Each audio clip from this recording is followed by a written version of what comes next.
أعوذ بالله من الشيطان الرجيم. بسم الله الرحمن الرحيم. الحمد لله وحده والصلاة والسلام على من لا نبي بعده وبعد. السلام عليكم ورحمة الله وبركاته. وبلينك يا أخي إسلاما خبجمو جالتمو عرانتنا يرو لينغا يرو تشوكو تيجر تتنا أمو دام سما غبابا تكو بچان قبديرو فيچو واحد تو هاسون ديمو دام سيغياس مالي حديث رسولا تكو كفرنا النوا عليه الصلاة والسلام. حديثني حديث إمام مسلم كتاب إساقي سقباسي يجو حديث خنا إن شاء الله أمسا أما فنفيدوك أبوان تيفين حديث خنا دبجو بربادية يجو ليروتنا إن شاء الله دبو حديثني حديث خمي رسول عليه الصلاة والسلام صحابة إساتي مالجئ ألا أدلكم على ما يمحو الله بهن الخطايا ويرفع به الدرجات. يا صحاباتي يمي إسني هموجين والرب سبحانه وتعالى دلي إتي إسن الرابوسي صدركاتي سن إسني إتي والكاسو إسني هموجين هقاخنا صحابان قالوا بلا يا رسول الله يا إرقم ربي أينو همي جانين. رسول عليه الصلاة والسلام مالجئ إسباغ الوضوء على المكاره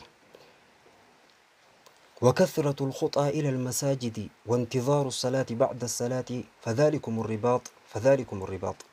واني ربي سبحانه وتعالى صدركاتي سن اتي اسن اولكاسي دلي اتي اسن الرابوسو لقي فداجين وانتو تخناجين تكفى مالي يرو لبون جبتو يرو قبنا يرو لبون دبو ودو غدچون اتي الفاتو بشان تكون اتي الفاتو يرو سن ودو غوتي غدچو اسباغ يچون غوتي غدچو علماء مال جان هوغاني في حديث خنا شرح هوغا غدن اسباغ ودو أقوتة جتون سدي يقولتة أصول بنتي جبتو سدي يقولتة صلاة وراجتو مالف جنان توكو قوتة يودو قولتة خسالة تاتي سلان نخي نتاها لما قوتوس نتاها جتو أمو إسباغ جتون سدي يقولتة ودو أخي يقولتة راجان يرو لبون جبتو يرو أكا أما خيسي جروتنا جتو يرونسن يرو أما تنا bakka hedduu roobaat jira bakka hedduu hurree jira hurreen cuftee jirtii qabbana hamtuu takkaa jira namni salaataaf wadda'achuu dhiisiiti fuula dhiqachuu yeroo hirribaa kee fuula dhiqachuu takkaa yeroo nyaataaf deemu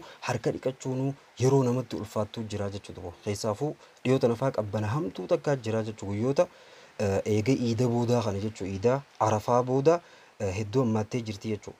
yeroo tana duba yeroo rasuulli baanu alayhi salaatu wassalaam osoo lubbuun jibbitu yeroo lubbuun jibbitu wudu'a guuttachuudha je ammallee maali wakathratu alkhutaa ila almasajid tarkaan fi gama salaata gama masjidaa heddummeessuudha je gama masjidaa deemuu heddummeessu wantidaaru salaati ba'da salaata tokko eega salaatte salaata kaan eeggachuudha. Fakkeenyaaf maghriba masjida yeroo salaatte hanga salaanni ishaa'ii ga'u achuma teessee eeggachuudha.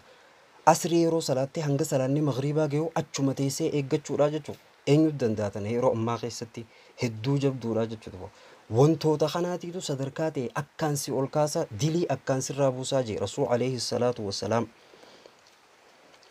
afwan inshallah ifaan nu dhaame kanaaf duuba baleeyyan dhaamsa rasuulaa kana alayhi salaatu wassalaam haa jabeessinu yeroo ammaa tana keessatti keessaafuu jechuudha.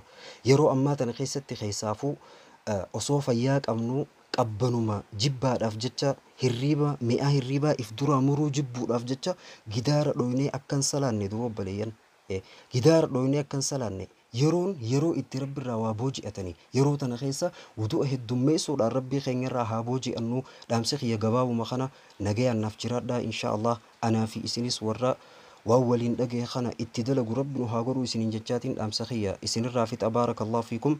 والسلام عليكم ورحمة الله وبركاته.